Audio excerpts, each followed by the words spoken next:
പോകേണ്ട ദൂരൊരാളും കൂട്ടിനില്ലാതെ കാണേണ്ട കാടുകൾ കരകൾ നിലയ്ക്കാതെ.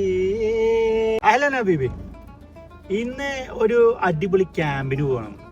ആദ്യമായിട്ട് ഞാൻ സൗദി അറേബ്യയിൽ വന്നിട്ട് ഇങ്ങനെ ഒരു പരിപാടി അറ്റൻഡ് ചെയ്യുന്നുണ്ട്. മെയിൻ ഹൈലൈറ്റ് വെച്ച് കഴിഞ്ഞാല് എനിക്കറിയുന്ന ആരുമില്ല, കംപ്ലീറ്റ്ലി ഫുള്ളി എല്ലാവരും സ്ട്രേഞ്ചേഴ്സാണ്.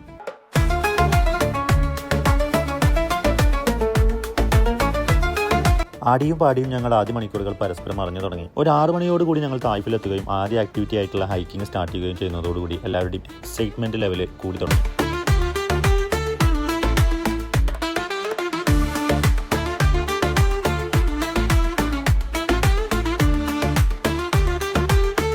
ടോപ്പിലെത്തിയതിന് ശേഷം ഞങ്ങളൊരു 10 മിനിറ്റ്സ് മെഡിറ്റേഷൻ ചെയ്ത് എൻ്റെ മോനെ സീന് എല്ലാവരുടെയും മൈൻഡും ബോഡിയൊക്കെ ഒന്ന് റിലാക്സ് ആയി. ഈ ഇരിക്കുന്ന പ്രവാസി സുഹൃത്തുക്കളിൽ ഒരുപാട് ടാലൻറ്റഡ് ആയിട്ടുള്ള വ്യക്തികളുണ്ട്. അത് ഈ ക്യാമ്പിലൂടെ നമുക്ക് മനസ്സിലായി.